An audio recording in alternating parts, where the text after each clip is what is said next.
Hi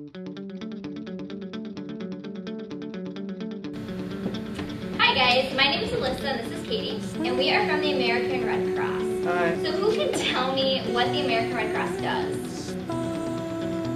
Yeah. Help people? We do. How do we help people? Blood drives. Blood drives. Blood drives. Fires? Fires. Rescue.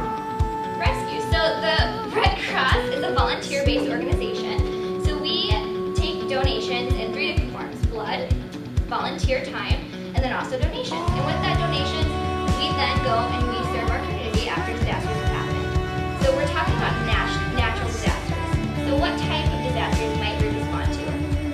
Yeah. Hurricanes. Hurricanes, you're right. So we respond to hurricanes and tropical storms. What's another kind? Floods, definitely flooding, especially after tropical storms. What's another kind? Mudslide. Mudslides. Do we have to worry about that in Michigan? Not as much. What about this one? Fires. Fires. We definitely respond to fires in West Michigan. House fires are a major concern for us. And then we also respond to tornadoes. So today, tornadoes is one type of storm that we're going to talk about. But we're going to talk about all kinds of things. So we're going to talk about thunderstorms and how to stay safe in those. Then we're going to move into tornadoes and then talk about how to stay safe in severe types of weather. All right, friends, the first thing we're going to talk about is thunderstorms. Who has ever been in a thunderstorm? Raise your hand. No voices, just your hands. Great. Now, who can tell me something they see, hear, or feel during a thunderstorm? How about you? Rain. Rain, that's a great one. How about you? Thunder. Thunder, that's good too. What else do we see? What lights up the sky? Lightning. Say that louder. Lightning. Lightning, that's right. So we can see rain, hear the thunder, see lightning. What else? What am I missing? We can feel the wind or see hail. So friends, why is a thunderstorm so dangerous?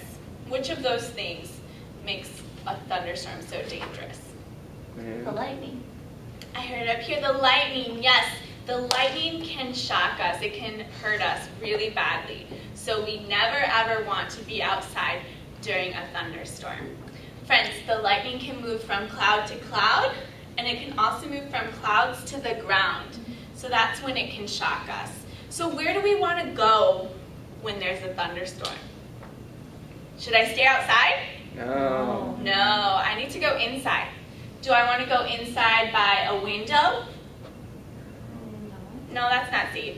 So I go inside, away from the windows, towards the inside of a house or a protected room. Also, the basements are safe places.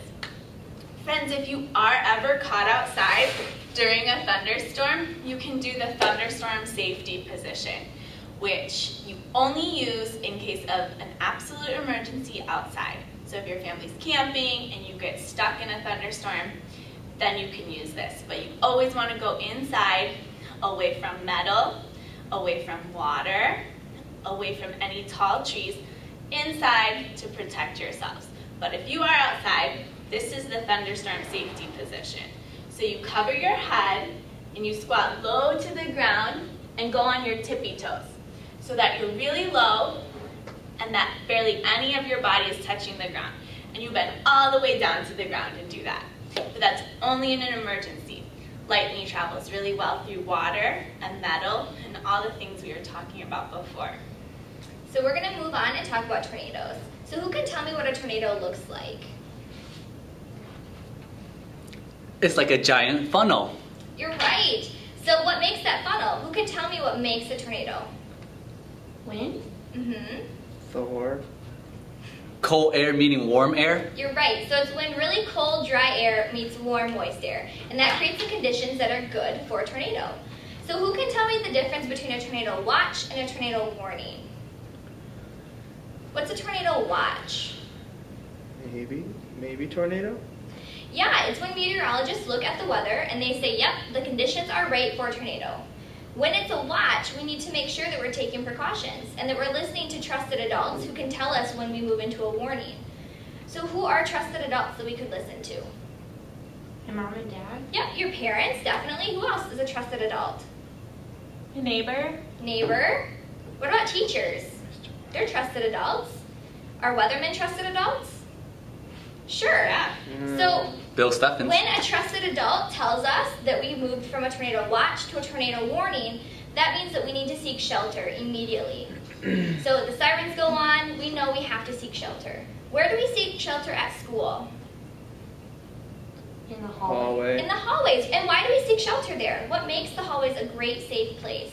Because there usually aren't windows. You've got it. So you're away from windows. The windows, we're worried about glass breaking and then hurting our bodies. So we get away from windows. We seek shelter at school. Where do we seek shelter at home? Bathtub. The bathtub, okay. In the basement. In the basement, that's right. So in a tornado, we want to get to the lowest part of our house, the lowest to the ground. The basement's a great place because it's right here inside the ground. So the basement is safe. Raise your hand if you have a basement.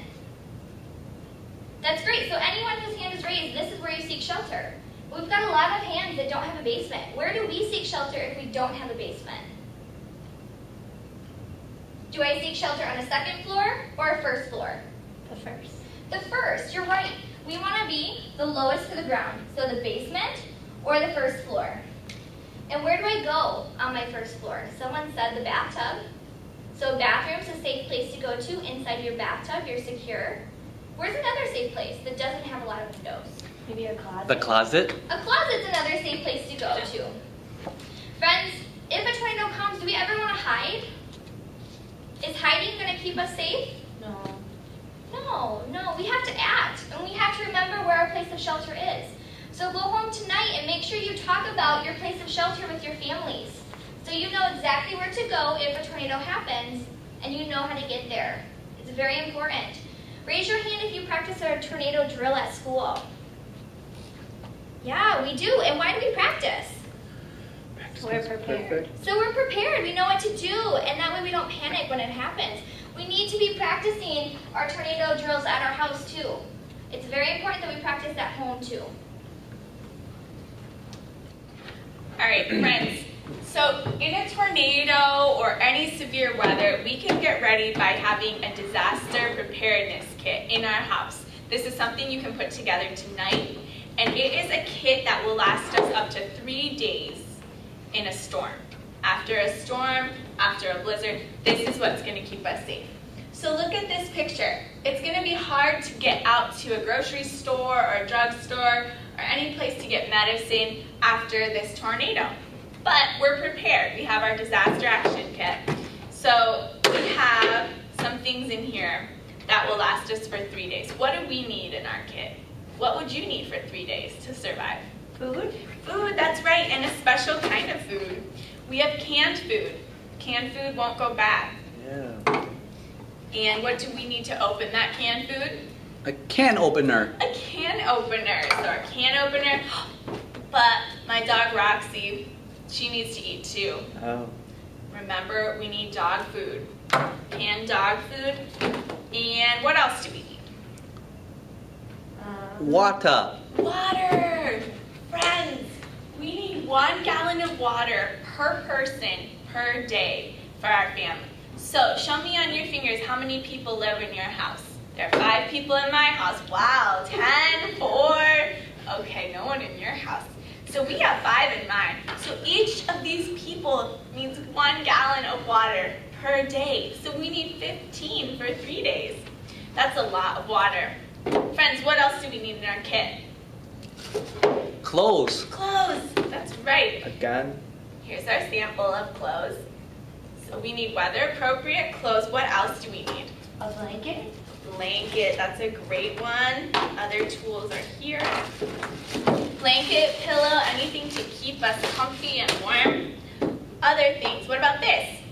A flashlight. A flashlight, uh-oh. It's not working. What do I need? Batteries. Batteries, and plenty of them. Flashlights because the power might go out. And then I have my tool. This is my hammer. We need lots of adult tools because it might be hard to get out of our house, and these will help keep us safe. The last thing is a first aid kit. and this keeps us healthy. We need not only bandages and gauze and ointments, things that keep us safe with any first aid emergency, but we need medications, and if you have allergies or if you have asthma, we need all of those in here to last you for 3 days. So it will be different from family to family. About toys. Oh, that's a great thing to add. We do need toys. Friends, wouldn't you get bored in your basement for 3 days? Yeah. I would. But do I want to bring my Xbox? Is that going to work? Where do you go to the bathroom? That's a good question. Please raise your hand. First, let's talk about toys. We want to use toys that don't need electricity.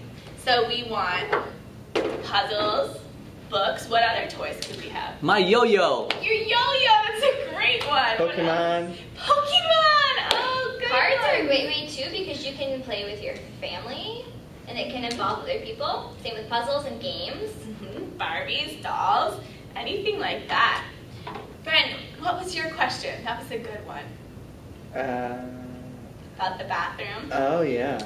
The bathroom. Friends, the bathroom, that's something you need to talk about with your family. Our family has a bathroom in their basement, but it's something that your family will decide. So make sure you go home and talk about that with your family. Where does Roxy go to the bathroom? Friends, animals too. That will depend on the kind of animals you have in your house and what your family says. So we're going to move on and talk about severe hot weather because right now we're having really, really warm weather. So we want to make sure that we're keeping our bodies nice and hydrated and cool. So tell me how we keep our body healthy when it's really hot outside. Drink plenty of water. Water, definitely. We want to drink lots and lots and lots of water. It's very important that you hydrate all day long. And not just when you're thirsty. We want to drink before we're thirsty. If you are thirsty, your body's telling you that you don't have enough water. What's something else we want to do when it's really hot outside to stay healthy? Sunscreen? Sunscreen. We always want to make sure we're putting sunscreen on our bodies. It's protecting us now, and it's protecting us in the future. So even if you're outside just for a little bit, or you're playing sports, doing something fast, you want to make sure you've got sunscreen on to protect your skin. What else? Oh. Binoculars. Sunglasses. Sunglasses, you're right. So we want to make sure we're also protecting our eyes from the sun, having a good pair of sunglasses on. We can even wear hats to keep the sun off our face, keep us cool. What if I'm outside on the playground and I'm starting to get really hot and I'm not feeling well? What can I do? Can you tell a teacher? Can tell a teacher. How do I help myself? Get into the shade. I get to the shade, you're right. I remove myself from the sun. So I get into a place that's cool, the shade. I get some water from a drinking fountain. So we always want to make sure that we're listening to our bodies, especially when it's really hot outside or really cold outside, and we're doing things to keep our body healthy in those extreme weather conditions. Okay, so we've got a little time for questions. Does anybody have a question? Not a comment, not a story. We're going to save those for a different time. But we're asking for questions. So who, what, where, when, or how. Something related to what we talked about or the Red Cross. What if I'm in my car during a tornado? Oh, that's a great question. That is a good question. Friends, and the Red Cross is all about prevention. So we want to prevent that from ever happening. Like we talked about, we can ask our parents, our teachers, a meteorologist, look online, look on the news, and see if a tornado is coming. People are there to tell us if the conditions are right for those storms. So do we want to be going to the store when we think the conditions are right for a tornado? When the Probably not news the tells best us time. it's not safe to go out? No. We want to be prepared. This one time when I was little, I was at the beach. Oh, and can I stop you a minute? Is that a story? Yeah. Because we're saving stories for a different time. But Oh. did you have a question? Like a who or what? Who? About what we're talking about? Any type of question? No. Okay, well you think about it and let us know. Did you have a question? What if I live in an apartment? Oh, well what floor of the apartment do you live on? Like the top one. Okay, well remember we said that in a tornado we want to seek shelter the closest we can to the ground. So say it's a 4-floor apartment. Which floor would be the safest? Show me on your fingers. Right, the first floor. So if you don't live on the first floor, you need to know who your trusted neighbors are who do live on the first floor. So go home tonight and talk to your families. Who is our trusted neighbor who lives on the first floor that we could seek shelter with if we needed to? It's very important. Because even if we go into our bathtub on the second floor, we're not as safe as we would be if we were in one on the first floor. So go home and talk about who your trusted neighbors are with your families, so you know who to go to and who you can seek shelter with. And just a great question. Just like at school, apartment buildings and hotels, they all have escape plans, and your family can have their own escape plan for you to stay safe. So go home and talk about it. So we're out of time today, but thank you so much for all your participation and all your great active listening. So if you have more questions, make sure you get them answered by teachers, trusted adults, your families, and thanks so much, guys.